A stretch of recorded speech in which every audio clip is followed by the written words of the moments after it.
Une lycéenne pleine d'enthousiasme, impatiente de jouer à son nouveau jeu vidéo, voit sa vie brutalement interrompue par le légendaire Camion-kun. À son grand désespoir, elle se réincarne dans le monde du jeu. En Pride, la boss finale, une reine cruelle et surpuissante destinée à mourir à la fin. Grâce à ses souvenirs de sa vie passée et à sa connaissance de l'histoire du jeu, Pride décide d'utiliser ses pouvoirs pour changer son destin, sauver sa propre vie et même détourner les événements à son avantage. Alors qu'une princesse aux cheveux rouges contemple le monde depuis son balcon, une lycéenne japonaise se réjouissait encore de jouer à son automne game préféré, Our Ray of Light. Mais un accident tragique lui offre une nouvelle existence dans cet univers fictif. Au même moment, Pride s'effondre dans sa chambre. Lorsqu'elle reprend conscience, la jeune fille réalise avec stupeur qu'elle est désormais dans le corps de Pride Royal Ivy, âgée de 8 ans, la future antagoniste principale du jeu, tout en conservant les souvenirs de sa vie antérieure. Elle se rappelle alors l'histoire. Pride devient une reine tyrannique qui terrorise son royaume, torture l'héroïne Tiara et ses prétendants, avant de finir tragiquement dans la mauvaise fin du jeu. Horrifiée par ce destin, Pride refuse d'emprunter ce chemin. Alors qu'elle réfléchit à tout cela sur son lit, son père inquiet, le roi Albert, se précipite dans sa chambre. Se souvenant qu'elle n'a pas encore rencontré Tiara dans cette timeline, Pride lui demande des informations à son sujet. Surpris, Albert comprend alors que sa fille possède le don de précognition. Cette révélation le remplit de joie, car dans le royaume de Frisia, ce pouvoir est la preuve qu'elle est destinée à devenir reine. Dans ce monde, chacun possède d'ailleurs une capacité spéciale. Face à l'enthousiasme de son père, Pride est troublée. Les événements ne se déroulent déjà plus exactement comme dans le jeu. Après son départ, elle réfléchit à son pouvoir de clairvoyance, se souvenant que c'est justement ce don qui l'amènera au trône, et à sa chute. Refusant de tuer des innocents, elle décide de changer l'avenir. Soudain, un souvenir crucial lui revient.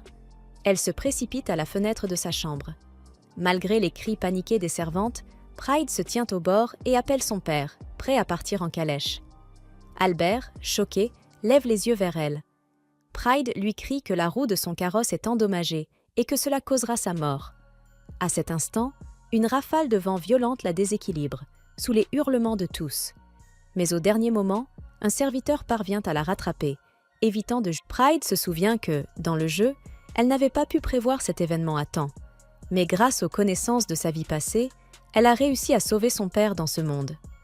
Alors qu'elle se détend enfin, ses serviteurs, terrifiés, implorent son pardon pour l'avoir laissé s'exposer au danger. Pride remarque la peur dans leur voix. Habitué à la voir comme une méchante froide et sans cœur, il tremble devant elle, et cela la fait fondre en larmes, submergée par la culpabilité. Après avoir pleuré tout son saoul, elle finit par s'endormir. Son père mentionne alors l'idée de lui trouver un frère adoptif. Dans ses rêves, Pride revit un souvenir de son ancienne version maléfique, où elle torturait cruellement un garçon innocent. À son réveil, elle se dirige vers une pièce, troublée. Elle se rappelle que, dans l'histoire originale, son père devait mourir dans un accident de carrosse, suivi peu après par sa mère, morte de chagrin. Cela aurait fait d'elle la reine, la poussant sur un chemin tyrannique. Mais désormais, tout a changé. Peu après, Pride rencontre Stale, un garçon de 7 ans issu du peuple, et son futur époux. Son père explique que Stale est enchaîné pour l'empêcher d'utiliser ses pouvoirs de téléportation. Le cœur de Pride se serre en voyant un enfant si jeune arraché à sa mère et traité comme un prisonnier. Elle s'approche et lui serre doucement la main. Son père annonce ensuite que Stale va signer un contrat de servitude avec elle. À cet instant, un souvenir refait surface dans l'esprit de Pride. Elle sait que Stale, incapable de lire, sera trompé et forcé de signer un contrat abusif qui fera de lui un serviteur incapable de désobéir à ses ordres. Déterminée à changer ce destin, elle agit. Cette nuit-là, elle rend visite à Stale en secret et lui donne la clé de ses menottes. Mais à sa grande surprise, le garçon refuse. Il explique que s'il s'échappe encore, sa mère sera punie, ou pire, que le château pourrait enlever un autre enfant à sa place. Il ne veut pas que cela arrive. Comprenant qu'il a déjà accepté son sort avec courage, Pride s'en va après qu'il l'ait remercié pour son inquiétude. Le lendemain, Stale signe le contrat avec Pride et devient à la fois son petit frère adoptif et son futur mari. En observant la scène, Un homme aux cheveux bleus nommé Gilbert félicite la princesse d'un ton moqueur. Son père, Albert, le réprimande aussitôt pour avoir taquiné sa fille et l'emmène de force. Plus tard, Pride emmène Stale à la bibliothèque, ravie d'avoir trouvé un nouveau compagnon de jeu. Elle insiste pour qu'il l'appelle par son prénom, mais le garçon, timide, n'y parvient pas. Alors qu'ils jouent et courent ensemble, Stale s'effondre soudainement, épuisé. Plus tard, Pride le regarde dormir dans sa chambre, et elle comprend alors qu'il a dû travailler dur en secret, cherchant à devenir digne. Pride se souvient soudainement d'un acte atroce commis par son ancienne version maléfique. Elle avait forcé Stale à tuer sa propre mère, simplement pour son amusement. Ce souvenir la rend immédiatement malade, submergée par une culpabilité insupportable. Peu après, Stale commence à se réveiller, et Pride le serre doucement dans ses bras. Le garçon, rougissant, l'entend s'excuser de l'avoir séparé de sa mère. Pride lui promet alors de faire de son mieux, pour lui et pour tout son peuple. Cependant, derrière cette douceur, elle lui adresse une demande inquiétante. Si un jour elle devait redevenir maléfique, il devra la tuer. Après que Stale se rendort, un terrible cauchemar l'envahit. Il y voit une Pride sadique, le forçant à assassiner sa propre mère. La femme, prise d'une folie cruelle, lui interdit même de mettre fin à ses jours après cet acte, le laissant brisé, tremblant dans le désespoir. Impuissant, le garçon ne peut que maudire Pride et nourrir un désir de vengeance. Ce cauchemar effroyable le réveille brusquement, le laissant confus. Errant dans les couloirs du manoir, il se rappelle qu'il a encore le mouchoir de Pride dans sa poche. Il repense à l'instant où il a été arraché à sa mère en pleurs. À ce moment-là, il avait décidé de se rapprocher de Pride, dans l'espoir de retrouver sa mère un jour. Mais contre toute attente, la princesse s'est révélée être douce et bienveillante, loin de l'image égoïste qu'il s'était faite. Cette contradiction le trouble profondément. Ses pensées sont interrompues par Pride elle-même, qui l'enlace et l'emmène dans une pièce.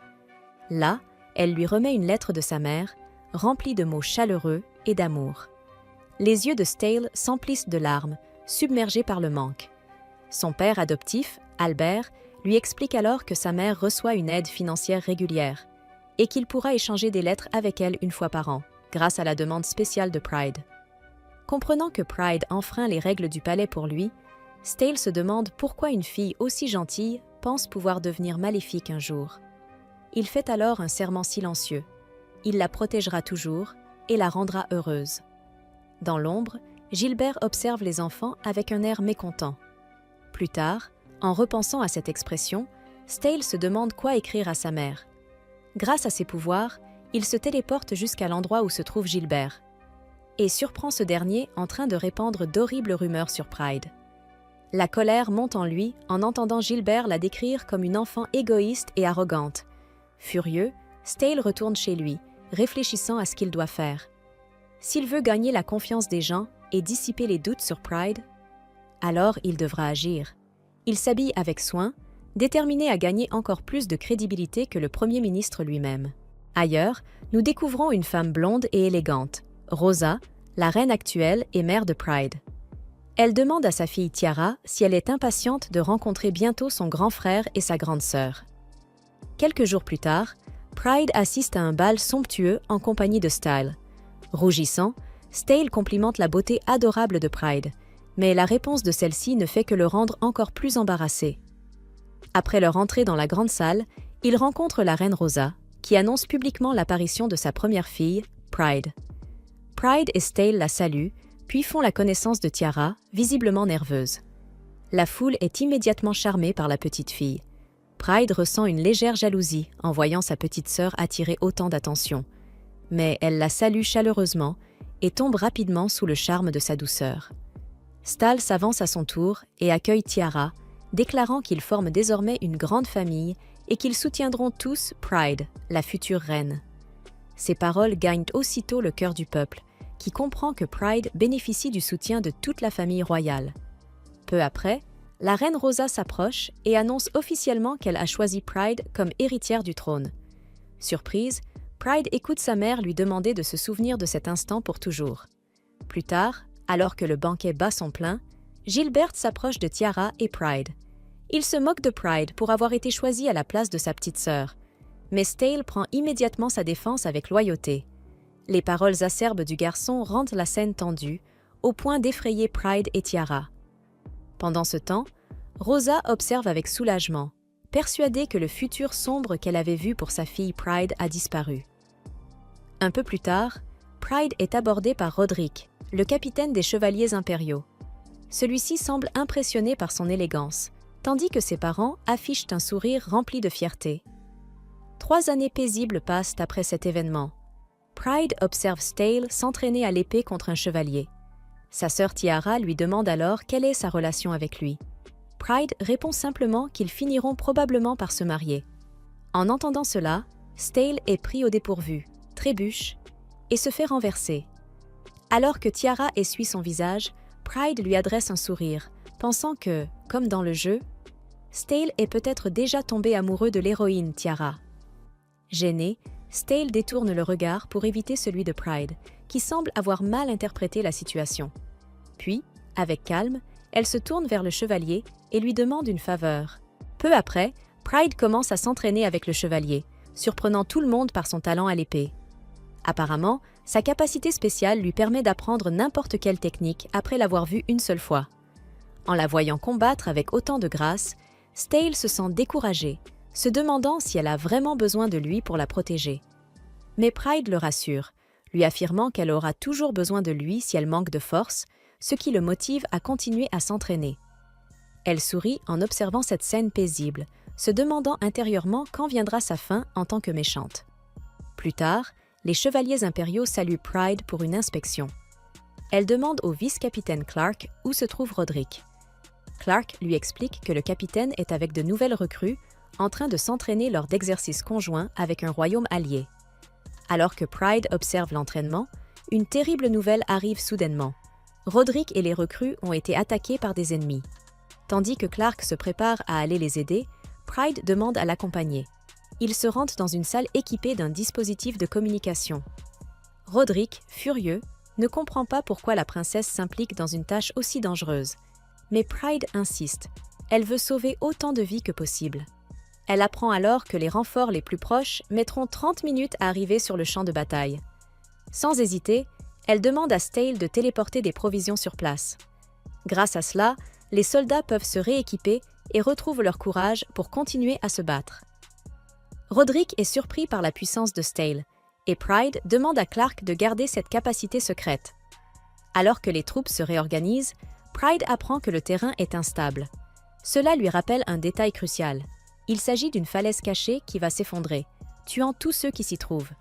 Elle avertit immédiatement Roderick, prétendant que sa clairvoyance l'a détecté. Roderick ordonne alors à toutes les recrues de battre en retraite, mais lui reste sur place. Pride comprend alors que sa jambe est coincée sous un rocher.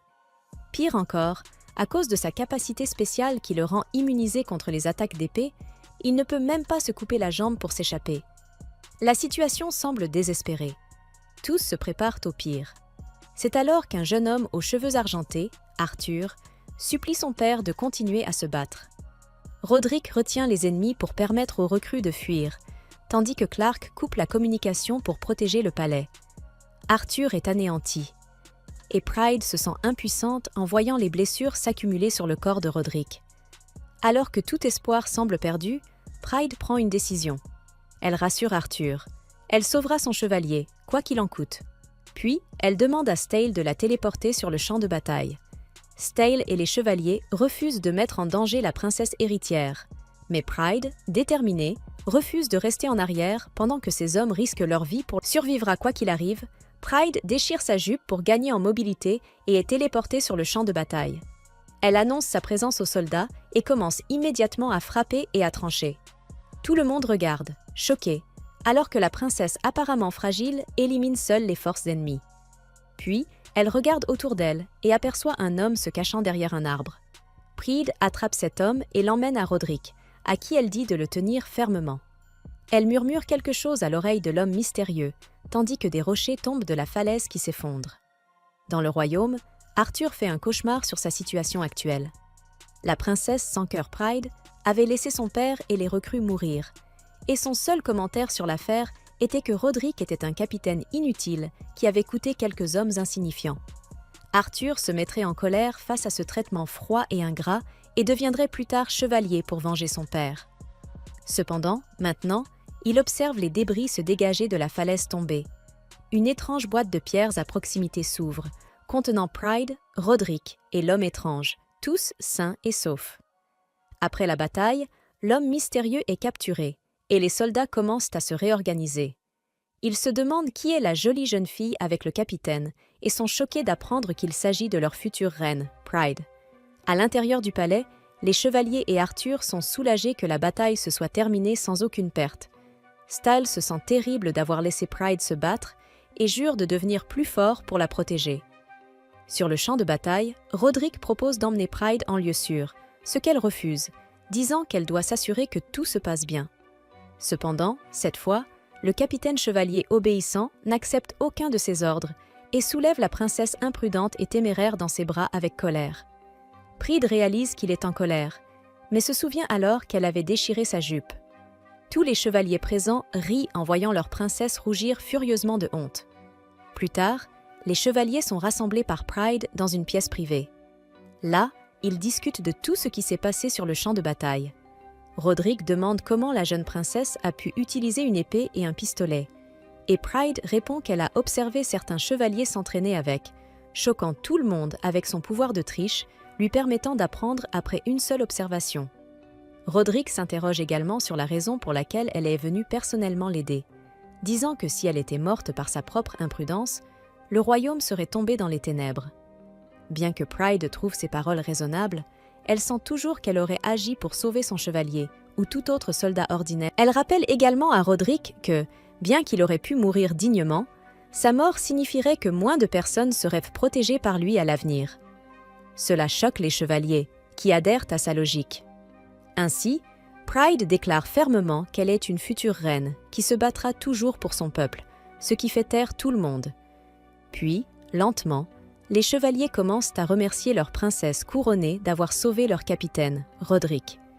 Arthur s'agenouille également avec gratitude avant de demander à Pride s'il peut devenir chevalier, malgré son faible pouvoir pour faire pousser les cultures. Pride le rassure en lui tenant la main, disant qu'elle croit pleinement qu'un jour, il deviendra un grand chevalier.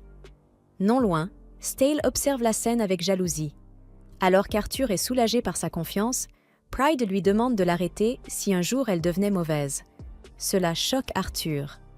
Enfin, son père, Roderick, admet qu'il est heureux de pouvoir retourner chez lui auprès de ses amis et de sa famille. Alors qu'Arthur voit Pride serrer Roderick dans ses bras, il se demande pourquoi la douce princesse pense qu'elle pourrait un jour devenir une personne horrible et il jure de la protéger de sa vie. Plus tard, Arthur se rappelle qu'il avait éveillé le pouvoir de faire pousser les cultures dans son enfance, ce qui lui faisait penser qu'il était plus fait pour être fermier que chevalier. Cependant, la gentillesse et la personnalité de Pride l'ont convaincu de devenir plus fort pour la protéger. Après s'être préparé, il sort de sa maison pour s'entraîner avec son père. Pendant l'entraînement, Roderick demande à Arthur s'il pense à Pride, ce qui le surprend. Il bat Arthur, mais reste très étonné de ses compétences, étant donné qu'Arthur ne s'était pas entraîné à l'épée depuis des années. Sa femme sort de l'agitation et Roderick s'enfuit pour l'éviter, laissant son épée derrière lui. Pendant ce temps, au château, Pride se rappelle un souvenir d'Arthur de sa vie antérieure. Le garçon dévasté avait pleuré pour son père, qui avait été rejeté par la maléfique Pride. Soudain, la voix de Stale sort Pride de ses pensées. Ensuite, il se dirige pour rencontrer Clark et bientôt Roderick, qui salue la princesse avec urgence. Il informe Pride des progrès d'Arthur avant que le fils en question n'arrive en courant avec l'épée oubliée de son père. Quand Arthur remarque Pride, il devient embarrassé et tente de partir sans explication. Soudain, Stale s'approche et demande à Arthur de devenir son partenaire d'entraînement. Arthur est surpris, mais accepte la demande. Ainsi, les deux garçons se dirigent vers une salle ouverte où Stale commence son entraînement avec Arthur. Arthur remarque une étrange intention derrière le sourire amical de Stale et se sent mal à l'aise. Soudain, Stale lance une attaque rapide, tandis qu'Arthur bloque rapidement. Stale le félicite pour son talent, tandis qu'Arthur continue de se sentir mal à l'aise. Mais soudain, Stale révèle ses raisons de se battre pour Pride. Il explique qu'il souhaite simplement que cette fille au grand cœur soit heureuse. et qu'elle ait toujours besoin d'un gardien fort à ses côtés. Stale reconnaît la force d'Arthur et son amour pour Pride, et souhaite qu'il devienne un chevalier puissant, digne de protéger leur imprudente future reine. Arthur semble légèrement confus par le comportement de Stale et l'inquiétude de Pride concernant le fait de devenir maléfique, mais il accepte le défi de Stale. Il remarque également que le sourire suspect de Stale ressemble à celui de Gilbert, ce qui embarrasse le garçon. Heureux d'accompagner Pride comme bouclier, Arthur décide de s'entraîner avec Stale pour améliorer rapidement ses compétences. Les deux garçons s'entendent bien et s'accordent à commencer leur entraînement. Un jour, Tiara, Pride et Stale lisent des livres dans la bibliothèque. Pride remarque que le héros de son roman romantique ressemble à Stale, tandis que Tiara observe que l'héroïne lui ressemble, ce qui fait que Stale se cache, embarrassé. Cette réaction fait penser à Pride que Stale est déçu d'être en couple avec elle. Plus tard, Pride est convoqué dans une pièce par ses parents.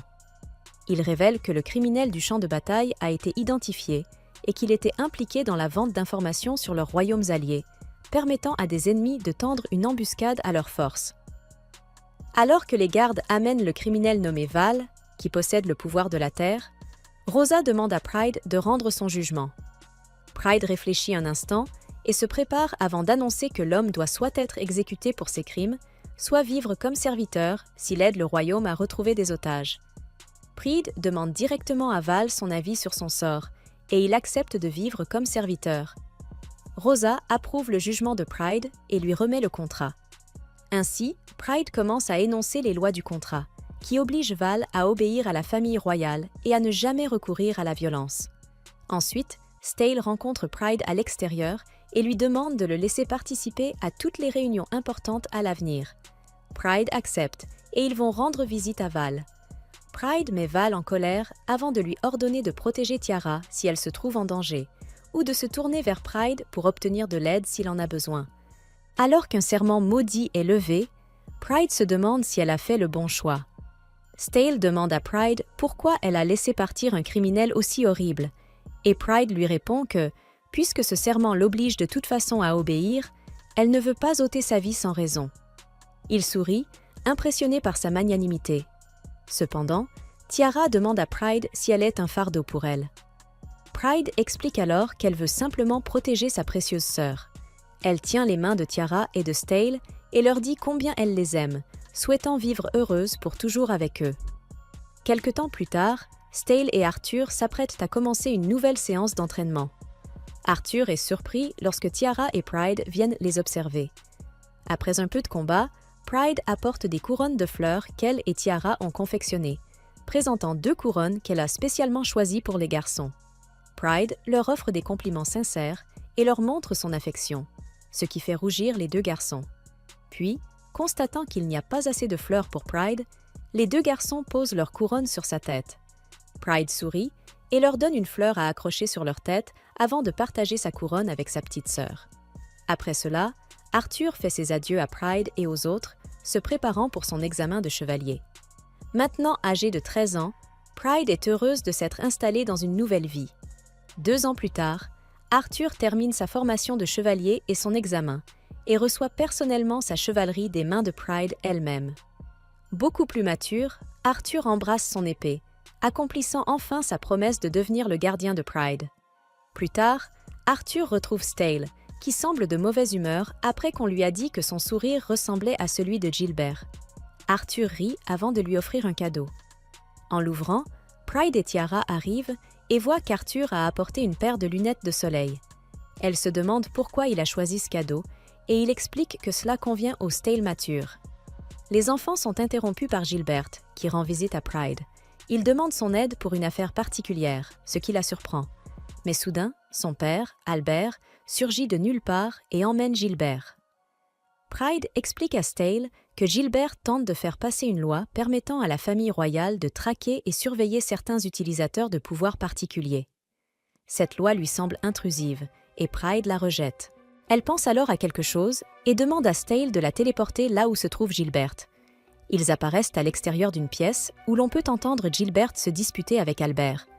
Il se moque d'Albert pour avoir ignoré une loi royale et permis à Stale de rendre visite à sa mère biologique, alors que Pride les avait suppliés depuis plusieurs jours de le faire. En écoutant de l'extérieur, Stale est choqué que Pride ait agi ainsi pour lui, mais il entend ensuite la voix triste de Gilbert. Depuis 7 ans, une personne proche de Gilbert était malade, et il cherchait quelqu'un ayant des pouvoirs de guérison pour elle. À partir de cela, Pride se souvient enfin, grâce au jeu, que Gilbert, qui possède le pouvoir de jeunesse éternelle, avait été contraint par la méchante Pride à paraître plus âgé pour le reste de sa vie. La cruelle reine avait accepté la demande de Gilbert de retrouver des personnes aux pouvoirs spéciaux. Cependant, elle ne les asservissait que pour elle-même et tuait quiconque résistait. Ce cauchemar réveille Pride de son sommeil et elle se rappelle que la fiancée de Gilbert est morte peu après l'adoption de la loi. Elle sort, réfléchissant à ce qu'elle doit faire quand une agitation la perturbe. Pride apprend par Albert que Gilbert avait quitté le château et repense à quelque chose. Elle réalise que la méchante Pride n'écoutait réellement l'avis de personne avant de prendre une décision précipitée. Ainsi, sa fiancée a dû mourir le même jour où la loi a été adoptée. Cela signifie qu'elle n'a que jusqu'au coucher du soleil pour sauver la fiancée de Gilbert. Pride demande à Stale de la téléporter auprès de Gilbert. Pendant ce temps, on voit Gilbert entouré de voyous ailleurs. Il demande aux hommes s'ils connaissent des guérisseurs, mais ils se mettent à rire. Gilbert leur offre richesse et secrets sur la famille royale, mais les hommes rient encore de lui. Il semble plus intéressé par son argent et l'attaque.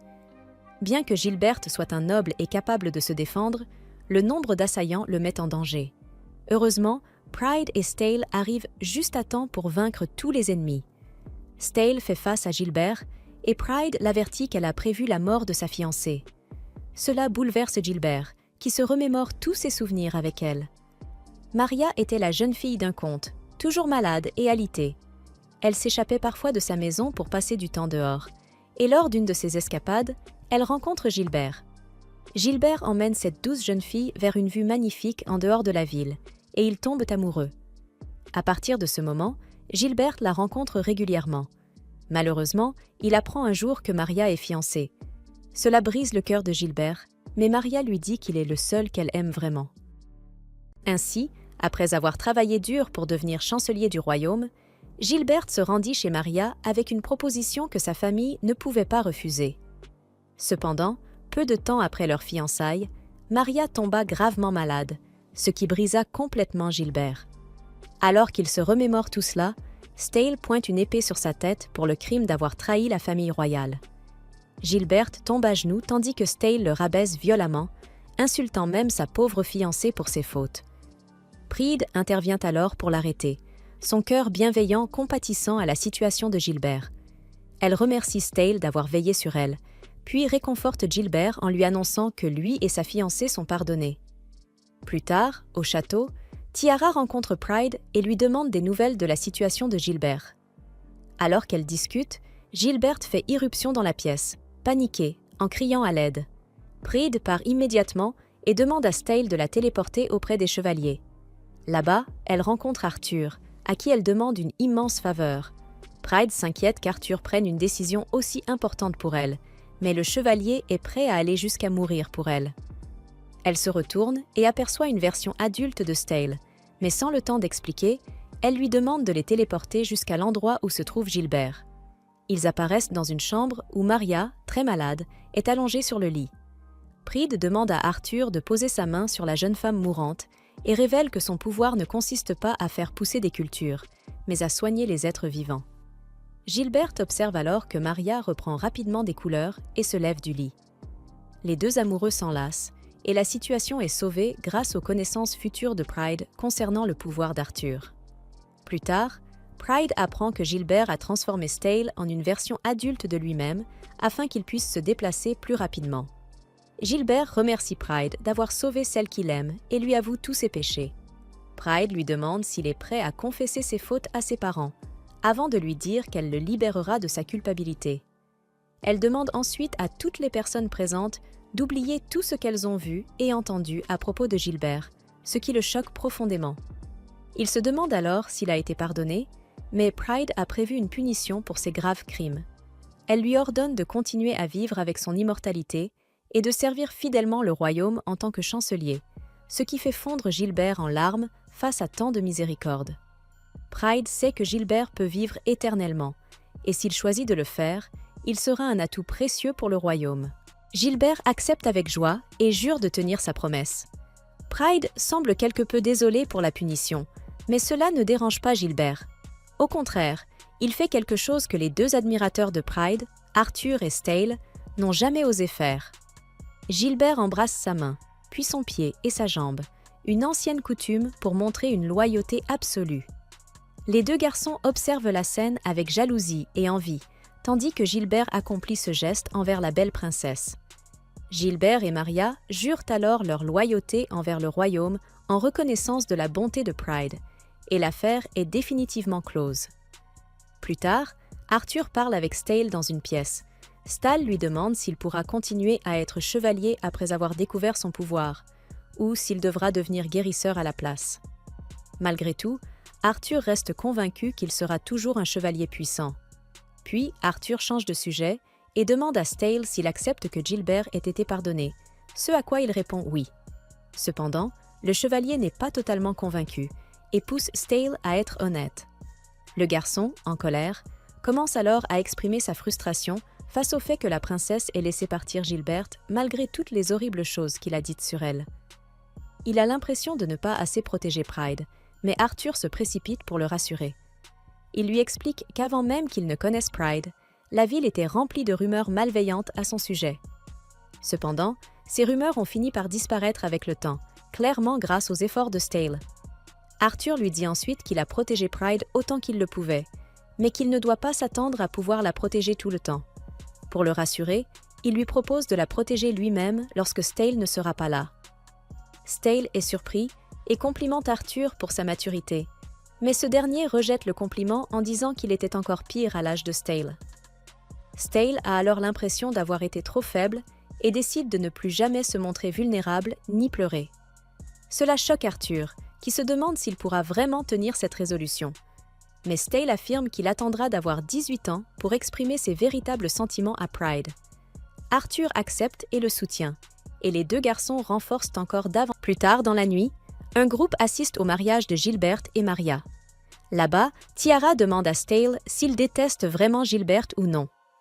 Même si Stale reste amer à cause des crimes de Gilbert, il admet qu'il est heureux qu'il ait pu être réuni avec celle qu'il aime. Tiara souligne alors une autre raison pour laquelle Stale déteste Gilbert, sa confiance et ses compétences impressionnantes. Cela fait rougir Stale d'embarras, et Gilbert apparaît au bon moment pour les saluer. Comme un véritable tsundere, Stale déclare qu'il le déteste, mais Gilbert prend ses paroles à la légère. Ensuite, Gilbert annonce fièrement son mariage avec Maria à tous les invités, commençant enfin une vie heureuse avec son amante. Quelques jours plus tard, la famille royale organise un examen pour les gardes impériaux parmi les chevaliers. Arthur y participe et surpasse tous ses camarades, devenant ainsi un garde personnel de la famille royale. Désormais, il peut être proche de Pride, même dans leur vie quotidienne. Alors que le groupe voyage ensemble en calèche, ils rencontrent un homme effondré dans la rue, qui s'avère être Val. Plus tard, Val se réveille dans une chambre, couvert de bandages. Il voit tout le monde autour de lui, et Pride comprend qu'il est revenu parce que le contrat l'a forcé à demander de l'aide. Elle lui demande pourquoi il a besoin de son aide, mais Val prétend que ce n'est pas le cas, trop fier pour admettre ses besoins. Pride l'oblige alors à dire la vérité grâce au contrat qui les lie. Il révèle qu'il doit libérer 2 enfants, Sepik et Kemet, sa famille, qui ont été kidnappés par des trafiquants. Il précise que même si les ravisseurs ont demandé 5 autres enfants en échange, ils n'accepteraient probablement pas l'offre de toute façon. Pride réfléchit et comprend que Val est totalement impuissant. Elle déclare qu'il sera placé en résidence surveillée pendant un moment et se prépare à agir contre les criminels. Plus tard, Pride confronte Val dans sa chambre, où il semble agacé par sa présence. L'homme lui lance un couteau, qui la manque de peu. Pride et Stale sont furieux face à cet acte. Cependant, Pride reste calme et lui dit de bien manger et de se reposer en vue de l'opération de sauvetage des otages, ce qui l'énerve encore plus. Val crie qu'il n'a besoin d'aucune aide, et Tiara lui demande s'il ne veut pas sauver les enfants. Elle lui demande s'il ne se soucie pas de leur sort, et l'homme admet qu'il veut garder les enfants pour pouvoir vivre confortablement. Cette froideur fait monter les larmes aux yeux de Tiara, qui pense qu'il considère ses enfants comme de simples serviteurs. Pride réconforte Tiara, puis demande à Stale et Arthur, en colère, de les laisser seuls.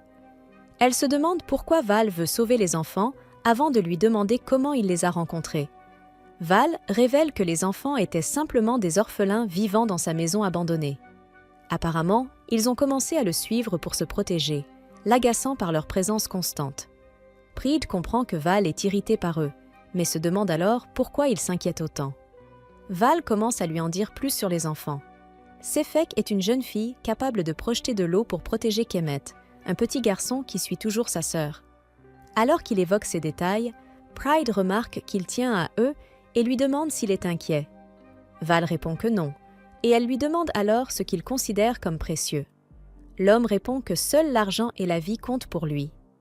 Ses parents l'ont abandonné, il n'a jamais eu d'amis, et il n'a donc jamais appris à se soucier des autres. Pride lui demande alors s'il serait affecté s'il arrivait quelque chose à Kemet et Sefek. Val hésite, puis se met soudain en colère contre elle. Il nie se soucier d'eux, se tordant de douleur. Il ressent des nausées et une douleur au cœur chaque fois qu'il pense aux deux enfants, et, dans sa colère, il plaque Pride au sol pour l'avoir forcé à réaliser cette souffrance. Il l'accuse de l'avoir laissé vivre et d'avoir permis qu'il développe des sentiments pour les autres, affirmant que cette douleur lui écrase l'âme. En voyant Val pleurer maladroitement, perdu face à ses propres émotions, Pride comprend qu'il veut sauver les enfants pour apaiser ce malaise et cette douleur, née de son attachement envers eux. Elle enlace cet homme brisé, le réconfortant et l'aidant à comprendre ses sentiments. Comme Val était un orphelin sans abri, il n'était pas habitué à se soucier des autres et ce sentiment inconnu d'amour et d'inquiétude l'avait terrifié. Cette vérité est profondément triste pour Pride, qui le serre encore plus fort dans ses bras. Le lendemain, Val rencontre les ravisseurs. Il leur propose 5 enfants, en réalité la famille royale transformée en enfants par Gilbert. Cependant, les ravisseurs ne rendent pas Sefek et Kemet et capturent tout le groupe à la place. Dans la charrette qui les transporte, ils se rappellent que Gilbert avait révélé que la reine avait ordonné d'éliminer le groupe de ravisseurs et de sauver tous les otages. La capacité de Gilbert à transformer tout le monde en enfants avait produit un effet pour le moins surprenant. Alors qu'ils arrivent à destination, Stale téléporte ses menottes pour s'en libérer. Un des ravisseurs entre immédiatement et l'attaque en le voyant tenter de s'échapper, mais Stale téléporte l'homme directement dans une cellule de prison. Peu à peu, de plus en plus de criminels se retrouvent enfermés, tandis que le groupe se concentre sur le sauvetage des otages. Les chevaliers interrogent violemment les criminels pour obtenir l'emplacement de la cachette, puis partent en mission. Pendant ce temps, le groupe explore la base du gang, dissimulée dans une grotte. Ils découvrent que des personnes de grande valeur, possédant des pouvoirs spéciaux, sont retenues plus profondément, tandis qu'eux sont conduits dans une cellule avec des gens ordinaires. À l'intérieur, ils entendent des enfants appelés Val et comprennent qu'il s'agit de Sefek et Kemet, qui cachaient leur pouvoir.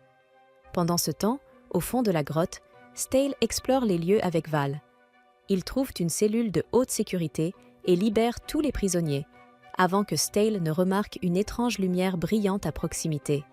Soudain, un garde les découvre et sort une arme, mais Stale invoque de la dynamite pour créer une diversion. Il s'élance vers la lumière, tandis que Val retient le garde et provoque un chaos pour le ralentir. Dans la cellule intermédiaire, les gardes reçoivent une alerte et s'en vont en courant, laissant la cellule sans surveillance. Tous les prisonniers en profitent pour s'échapper. De retour près de la lumière, Stale est choqué en voyant un jeune garçon trembler sous l'effet de l'électricité. Le jeune garçon s'appelle Powell, et ses décharges électriques frappent tout ce qui l'entoure. Il refuse l'aide de Stale, affirmant qu'il ne veut pas retourner quelque part où il pourrait encore blesser quelqu'un. Mais Stale le rassure en disant que le royaume est un endroit sûr. Le garçon reste méfiant, et Stale comprend qu'il doit agir.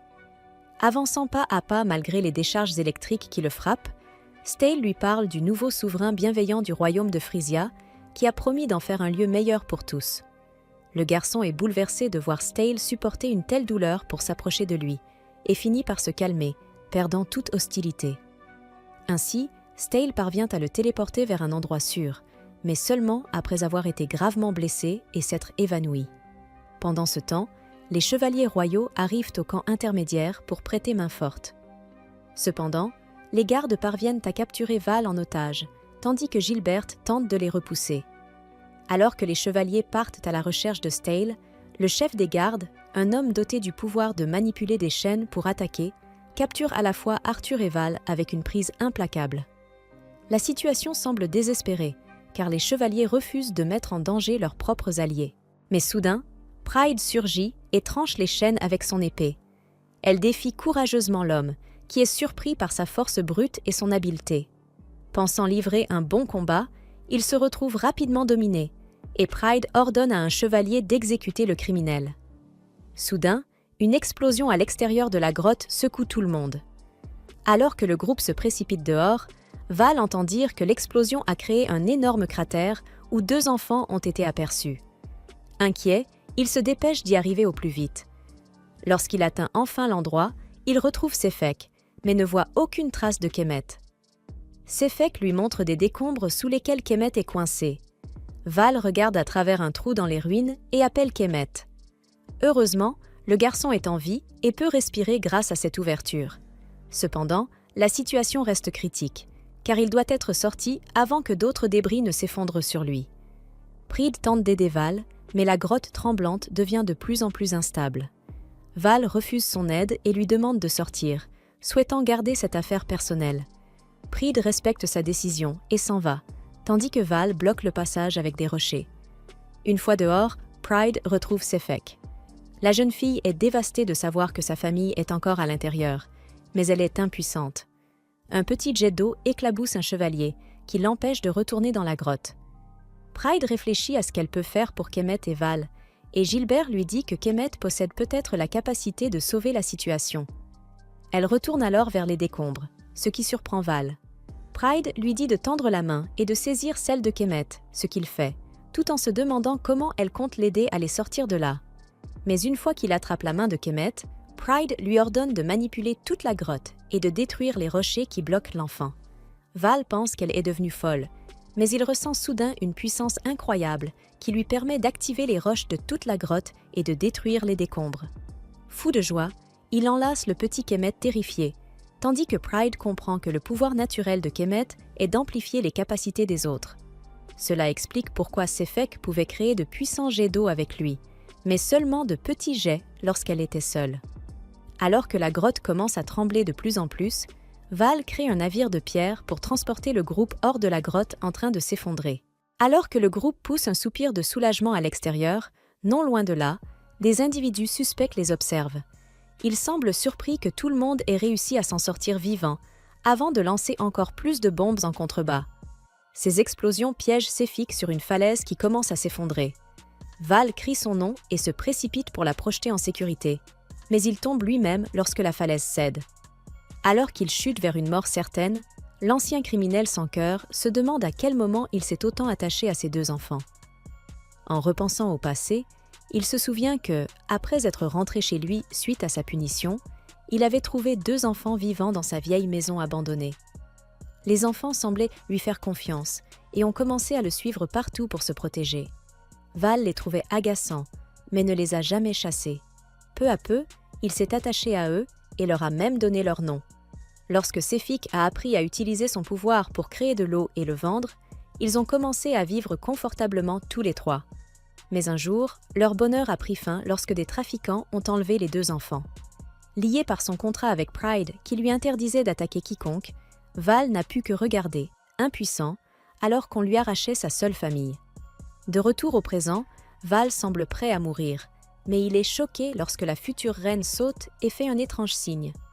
Ce signal réveille Stahl, blessé à l'extérieur, qui se téléporte aussitôt vers elle et les emmène tous loin de la grotte. Sefik et Kemet accourent pour enlacer leur père adoptif, qui sourit de soulagement, tandis que Pride enlace joyeusement Stahl. Quelques semaines après l'incident de la grotte, on voit Pride discuter avec Arthur et Stahl. Bien que les poseurs de bombes n'aient pas été capturés, le royaume semble en paix. Le groupe est surpris lorsque Val, Sefik et Kemet arrivent en fonçant vers eux sur un rocher. Il semble que Val utilise pleinement le pouvoir de Kemet et travaille désormais comme livreur. Pride sourit en voyant les 3, qui ont l'air bien mieux qu'avant. Pour le remercier de son aide, elle leur propose de devenir les transporteurs officiels de la famille royale. Les 2 enfants sont ravis de cette nouvelle, tandis que Val sourit à Pride. Elle lui annonce également que le royaume prévoit de créer des écoles gratuites et invite Sefik et Kemet à y étudier et à grandir. Après s'être assuré qu'elle est sincère, Val accepte son offre, plaisantant qu'il aurait de toute façon été obligé de lui obéir comme un serviteur. Val s'agenouille alors pour montrer son respect, tandis que Pride rougit nerveusement. Il embrasse ses pieds selon la tradition, mais Val ajoute une touche provocante en les léchant, choquant tout le monde et embarrassant la pauvre princesse. Il éclate de rire, révélant son esprit de trouble-fête. Puis, Val demande une compensation, tandis que le groupe le fixe avec désapprobation pour son manque de respect.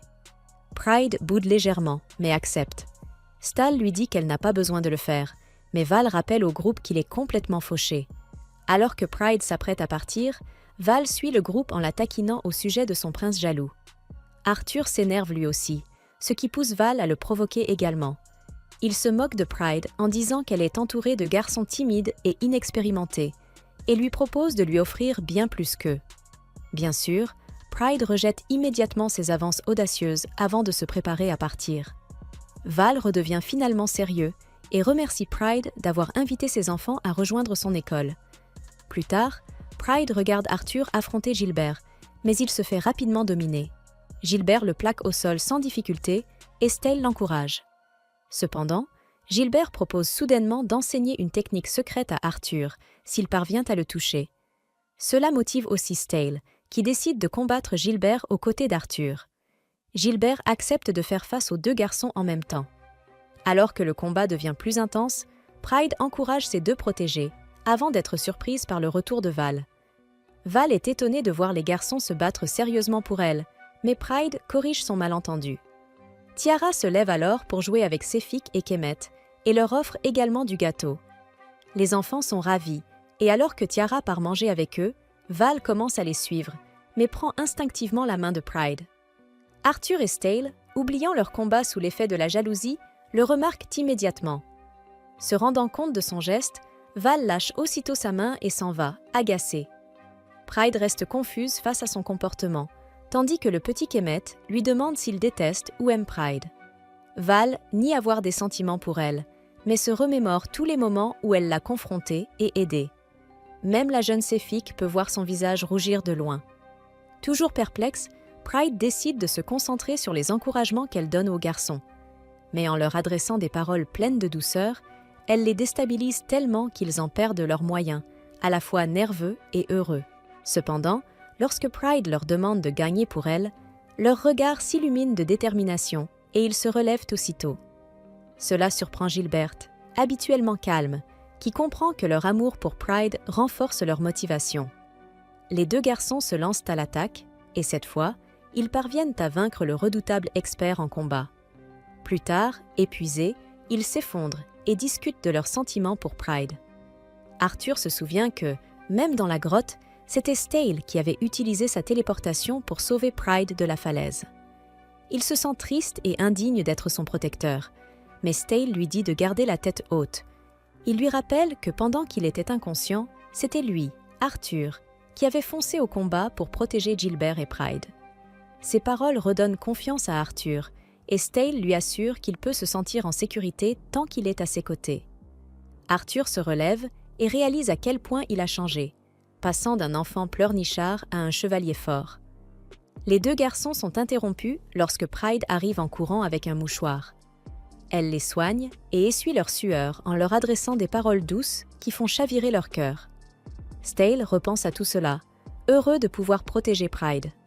Il se souvient aussi de Powell, ce jeune utilisateur de pouvoir qui avait besoin de protection et d'attention. Il confie à Pride qu'il souhaite devenir un véritable gentleman, pas seulement pour elle, et Pride accepte de le soutenir. Elle sourit, se sentant bénie et sincèrement heureuse d'avoir deux hommes loyaux et nobles à ses côtés. Les deux garçons prennent alors ses mains et jurent de toujours la protéger, elle et sa sœur, lui rappelant qu'ils ont prêté serment de loyauté à leur future reine. Pride sourit, se sentant pleinement comblée. Quelque temps plus tard, dans sa chambre, la future reine repense aux actions de la Pride maléfique dans le jeu. Sachant qu'il lui reste encore quelques années avant sa mort prévue dans le jeu, Pride reste déterminée à faire de son... Pour rappel, ce monde est basé sur un jeu ultime intitulé Or Ray of Light. Trakoon avait encore frappé dans son cycle habituel d'Isekai. et notre héroïne mourut à l'âge de 18 ans. Repose en paix. Puis, les souvenirs de sa vie passée affluèrent soudainement. Elle était désormais Pride Royal Ivy, la princesse héritière du royaume de Frisia. La grande sœur de la protagoniste du jeu, Tiara, et, pour ses prétendants, la source de toutes les tragédies, la pire des hérétiques. La méchante finale ultime. Stal lui dit de lui faire savoir s'il pouvait l'aider d'une quelconque manière. Tiara lui confia qu'elle avait hâte d'être à demain. Le chancelier Gilbert promit de faire en sorte que la célébration de son anniversaire se déroule sans le moindre accroc. Le lendemain, Pride allait avoir 16 ans. Dans ce pays, cela signifiait devenir officiellement adulte. C'est pourquoi cette célébration était si importante. Si elle ne parvenait pas à prouver qu'elle avait les qualités pour devenir reine, ou si le moindre problème survenait, ce ne serait pas seulement de simples rumeurs qui se propageraient à son sujet. Gilbert la sortit de ses pensées pour la rassurer. Il resterait à ses côtés. Il semblait cependant préoccupé en jetant un regard vers Stale, mais aucun des deux ne voulut s'expliquer. Pride se demanda si Stale était lui aussi nerveux à propos des festivités du lendemain. Se sentant peu digne de son rôle de princesse héritière et de grande sœur, elle savait qu'elle ne devait surtout pas se ridiculiser. Pendant l'entraînement à l'épée, Arthur remarqua que Stale était bien moins concentré que d'habitude. Il fit voler son épée et lui dit que, s'il avait quelque chose en tête, il devait le dire clairement. Stale ramassa son arme et, en reprenant le combat, mentionna qu'à l'occasion des 16 ans de Pride, son fiancé serait également annoncé lors de la cérémonie. Il craignait qu'elle l'ait oublié. Elle était tellement absorbée par son travail sur le nouveau système scolaire que personne n'avait voulu la déranger avec cela. Stale était prêt à consacrer corps et âme à servir Pride, ainsi que son futur fiancé en tant que sénéchal. Mais seulement s'il jugeait cet homme digne d'elle. Il avait besoin d'en être certain. C'est pourquoi il avait décidé d'enquêter personnellement sur celui qui allait devenir le fiancé de Pride. Le lendemain, l'homme se révélait exceptionnel à tout point de vue, héritier distingué et premier prince du royaume allié d'Anémone. Sur le papier, tout semblait parfait, sauf un détail inquiétant. Il traînait derrière lui une réputation de séducteur invétéré, connu comme le plus grand coureur de jupons de tout son royaume. Lors de la fête, Tiara complimenta Pride sur sa magnifique robe, et Stale, un peu gêné, approuva timidement, tout en pensant qu'elle aurait peut-être dû se couvrir davantage. Roderick et les chevaliers lui souhaitèrent un joyeux anniversaire, louant sa dignité et son sens du devoir en tant que princesse. Le vice-capitaine Clark, quant à lui, se montra particulièrement galant. Il lui baisa la main en déclarant que leur royaume avait été béni par sa naissance. Pride, prise de court, ne savait plus où donner de la tête. Ses réactions n'étaient pas censées exister ainsi. En apercevant l'homme principal de la soirée, elle recula légèrement et Stale la rattrapa aussitôt. C'est alors que des souvenirs du jeu lui revinrent. 2 des prétendants faisaient partie de l'histoire originale. L'un d'eux, un homme aux cheveux sombres, s'approcha et lui demanda si elle allait bien. Un peu plus tard, à l'extérieur, il s'excusa de ne pas être venu plus tôt se présenter. Il se présenta comme Léon Adonis Coronaria, premier prince du royaume d'Anémone. Pride lui rendit son salut, encore sous le choc. Comment avait-elle pu oublier son propre fiancé, celui avec qui elle devait se fiancer précisément le jour de ses 16 ans? Dans le jeu, leur relation finissait tragiquement. Il perdait tout et se retrouvait le cœur brisé à cause d'elle. Pourtant, en face d'elle, il était totalement différent. Avec élégance, il lui baisa la main et déclara qu'il n'avait jamais vu quelqu'un d'aussi belle. Le cœur de Pride s'emballa. Elle n'était pas prête à affronter une telle situation. De retour dans la salle, sa mère annonça officiellement les fiançailles. Léon s'avança, posa un genou à terre, embrassa sa main et déclara qu'il l'aimerait de tout son cœur.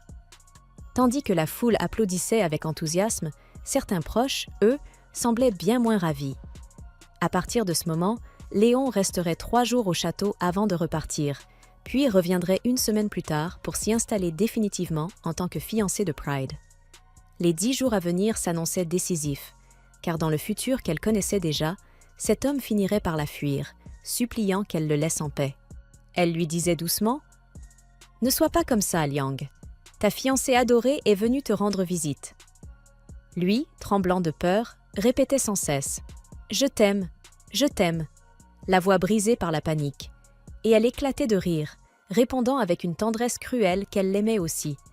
Pourtant, comme il n'était pas encore marié, il n'était qu'un prince consort de nom, rejeté par tous. Même l'ancien roi du royaume d'Anémone lui avait ordonné de ne jamais revenir. Pride se demandait alors ce qui se passerait si elle décidait de rompre leur fiançailles. Elle se souvenait aussi que sa sœur venait récemment passer du temps avec lui, ce qui risquait de déclencher une nouvelle crise de jalousie.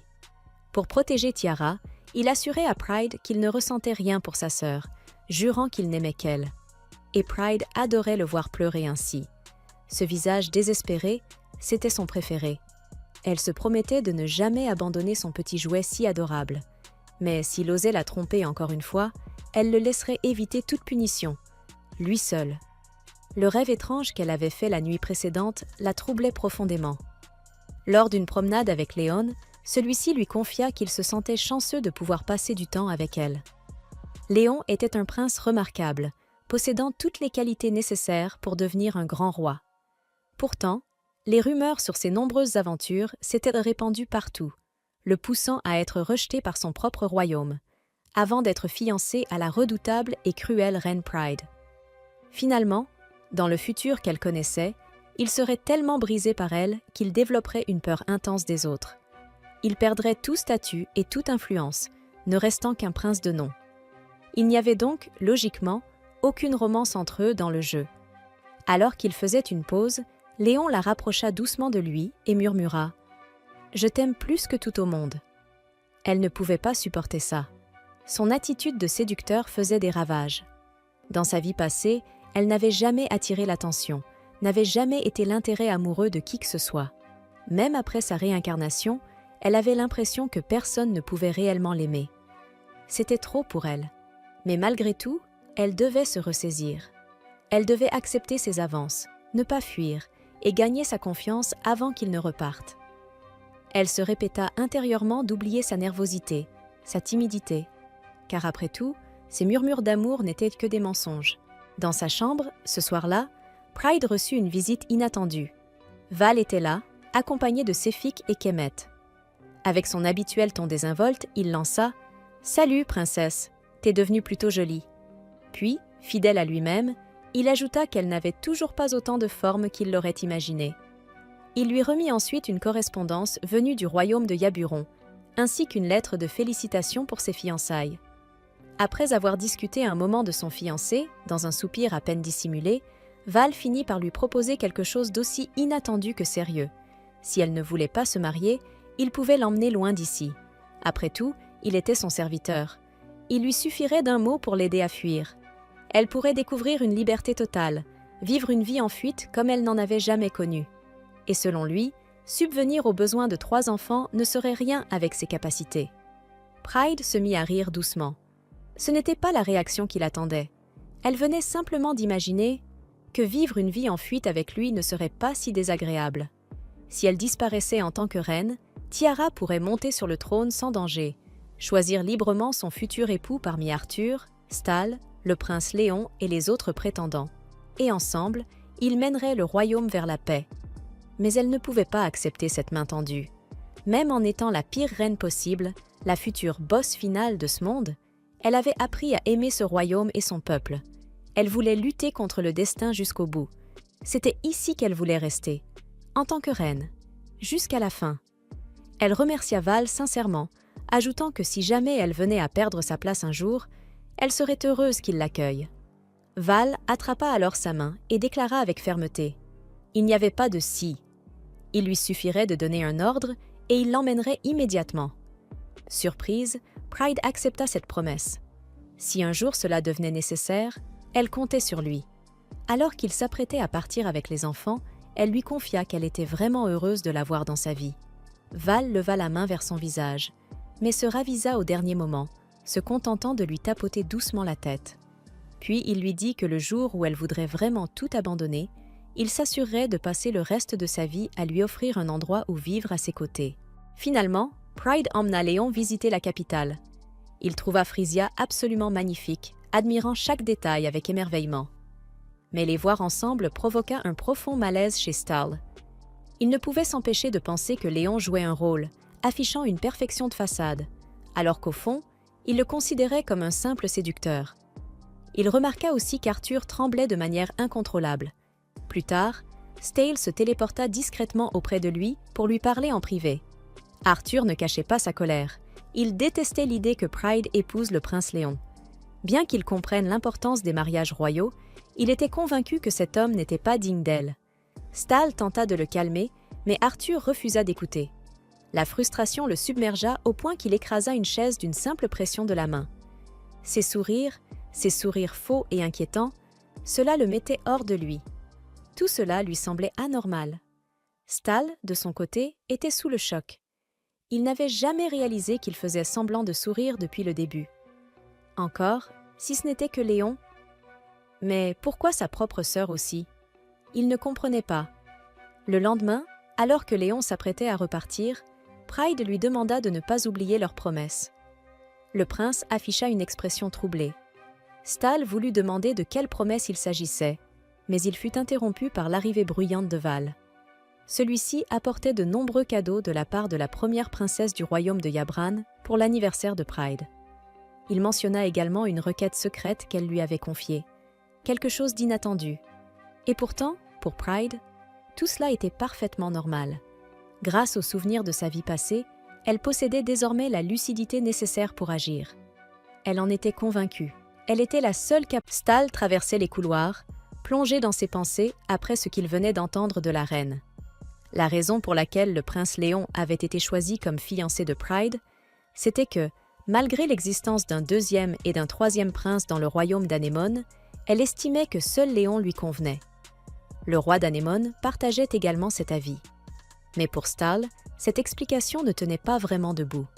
Cependant, à sa demande, le roi lui avait permis de devenir l'apprenti de Veste à partir de la semaine suivante. Étudier sous la tutelle de l'oncle Veste signifiait qu'il n'aurait presque plus de temps à passer avec Pride. Malgré tout, il était prêt à l'accepter, tant que cela pouvait lui être bénéfique à elle, ainsi qu'au royaume. Même si cela signifiait qu'il ne serait plus nécessaire à ses côtés. Mais l'idée de la voir avec Léon lui serra le cœur, au point que des larmes montèrent à ses yeux. À l'extérieur, Tiara lui demanda s'il avait fini de parler avec leur mère. Il semblait ailleurs et répondit qu'il était simplement fatigué. Ce n'est qu'à ce moment-là qu'il remarqua que Pride dormait sur les genoux de Tiara. Elle expliqua que Pride n'avait presque pas dormi la nuit précédente. Tiara proposa alors à Stale de venir se reposer à côté d'elle. Elle se sentait terriblement seule ces 3 derniers jours. Elle avait l'impression que Léon lui avait volé sa sœur. Mais ensuite, Pride l'avait invitée dans les jardins et l'avait serrée dans ses bras de toutes ses forces. Tiara pensa que Pride avait remarqué sa solitude et qu'elle avait agi ainsi pour la réconforter. Pride ouvrit doucement les yeux et vint s'asseoir sur les genoux de Stale. Elle lui dit qu'il lui avait manqué. Il la caressa pour la rassurer et lui répondit qu'elle lui avait manqué aussi, et que tout irait bien, qu'il serait toujours là, même à distance, que son cœur resterait à ses côtés, même s'il n'était plus près d'elle, même si elle tombait amoureuse de cet homme. Il lui appartenait toujours, corps et âme. Plus loin, Arthur, épuisé, retrouva un peu d'énergie en voyant le sourire lumineux de Pride. Elle prit son visage entre ses mains, inquiète des cernes sous ses yeux. Elle s'excusa de ne pas avoir pu lui parler l'autre jour. Elle voyait bien qu'il s'était forcé à les accompagner, malgré son état. Mais Arthur avait une question à lui poser. Était-elle heureuse? Elle répondit que oui. Après tout, elle l'avait lui et tous les autres à ses côtés. Cela le soulagea. Elle ne faisait pas simplement semblant d'aller bien. Mais soudain, il sentit quelque chose d'étrange, comme si elle remettait un masque. Et avec un sourire, elle ajouta doucement « Oh, ne dis pas de bêtises. » Il tomba à genoux devant elle, la suppliant de lui permettre de s'inquiéter pour elle. Pourquoi faisait-elle semblant de sourire? Pourquoi soupirait-elle seule à côté de la calèche? Pourquoi jouait-elle la comédie? Est-ce que Léon détenait quelque chose contre elle? Ils s'inquiétaient tous pour elle, et pourtant, elle semblait toujours aussi distante.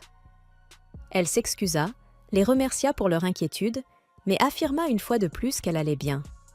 Arthur comprit alors que, peu importe la difficulté de la situation, elle avait décidé de tout affronter seule, comme si son destin était de marcher en solitaire.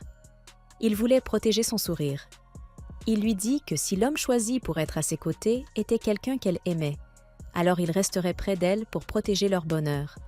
Mais si cet homme n'était pas digne d'elle, alors il la protégerait contre lui et prendrait soin d'elle à sa place. Depuis longtemps déjà, il lui avait tout consacré. Plus tard, Pride annonça à sa mère qu'elle avait eu une prémonition. Elle devait se rendre au royaume d'Anémone pour le bien du peuple.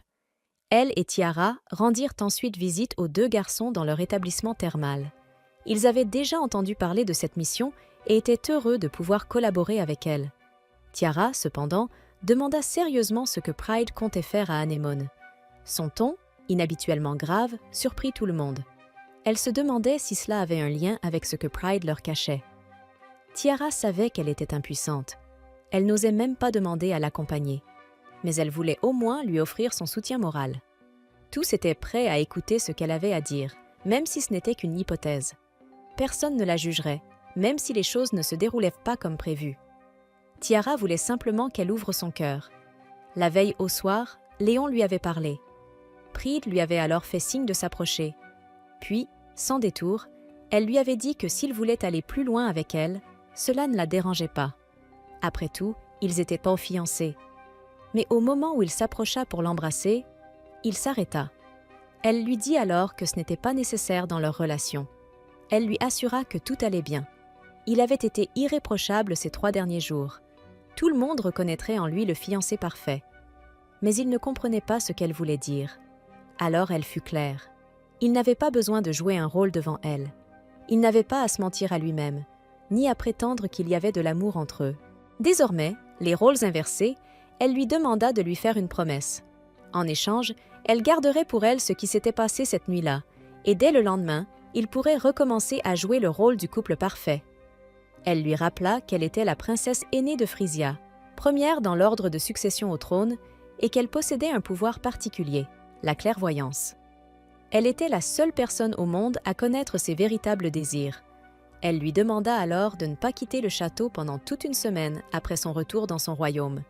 Pas même pour aller vérifier les environs, surtout pas le dernier jour. Car ce jour-là, il perdrait tout, la confiance de son peuple et même celle du roi. Ces instructions étaient essentielles pour son bonheur. Après avoir entendu ces paroles, les garçons furent embarrassés. Ils pensaient qu'elle et Léon avaient passé la nuit ensemble, même si elle avait omis de mentionner qu'il avait seulement essayé. Stahl comprit qu'il s'agissait en réalité d'une visite secrète destinée à empêcher Léon de quitter le château, afin d'éviter que la prémonition ne se réalise. Ainsi, s'il tentait de sortir, il l'arrêterait avant que les gardes du royaume ne le découvrent. Un comportement honteux de Léon ne ferait que ternir l'image de leurs 2 royaumes. Arthur, lui, s'effondra au sol, soulagé, car il avait imaginé bien pire. Il s'était complètement trompé, entraînant même Stahl dans ses suppositions et inquiétant Pride inutilement. Pride le rassura, s'excusant de ne pas lui avoir donné de réponse claire lorsqu'il l'avait interrogé plus tôt. Elle lui dit qu'il était incroyable d'avoir remarqué immédiatement qu'elle traversait un moment difficile. En lui avouant que cela l'avait rendue heureuse, elle le fit se redresser brusquement, le visage rouge. Ses amis ne voulaient pas qu'elle porte ce fardeau toute seule. Ils étaient là pour elle. Ils ne voulaient pas la voir souffrir en silence.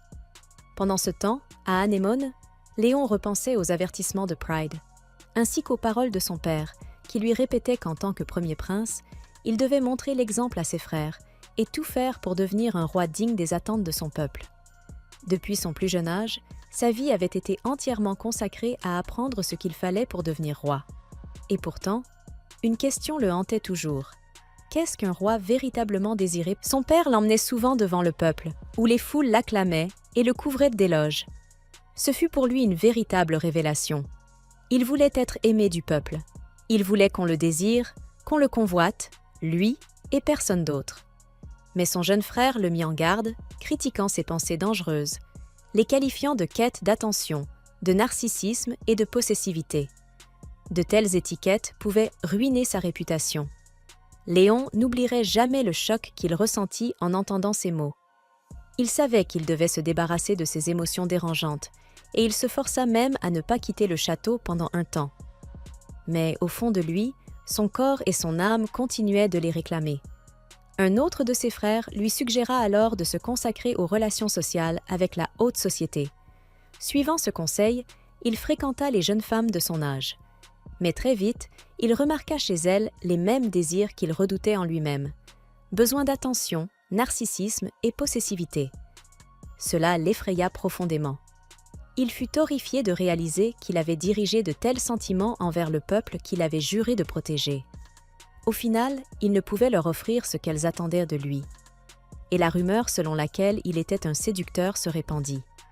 Il en vint à désirer devenir prince consort du royaume de Frisia afin d'apporter la paix entre les deux nations. Il se sentait incapable d'être un bon roi, un bon frère, et même un bon être humain. C'était la seule voie qu'il voyait. Un soir, pendant le dîner, son père lui annonça qu'ils envisageaient peut-être d'annuler ses fiançailles. Il souhaitait en rediscuter avec la reine de Frisia et le prince consort. Il s'excusa de l'incertitude qu'il faisait peser sur la vie de Léon. De leur côté, Pride et Stahl arrivèrent dans le royaume d'Anémone sous de fausses identités, Dame Jeanne et Lord Philippe. Elle espérait que tout se passerait bien. Le lendemain, selon l'issue des discussions entre son père et la reine de Frisia, Léon se retrouva face à deux possibilités douloureuses. Soit l'annulation des fiançailles, qui entacherait son honneur, soit leur maintien malgré l'affront qu'il avait causé, l'empêchant alors de retourner dans son propre royaume. Aucune de ces voies ne lui apportait le bonheur. Ses frères vinrent le voir, lui apportant des vêtements pour qu'il puisse s'échapper du château déguisé. Il voulait avant tout son bonheur, car c'était là son véritable désir, quitter le château et se mêler au peuple. Un désir qu'il partageait aussi. Mais Léon s'excusa, il ne pouvait pas accepter. Lorsqu'ils lui demandèrent pourquoi, il repensa à la prémonition de Pride. Ses frères comprirent et acceptèrent sa décision. Avant de partir, ils lui offrirent un dernier présent pour célébrer ses fiançailles, un verre de vin. Et pourtant, sans vraiment comprendre comment, il se retrouva finalement déguisé, se réveillant dans une taverne.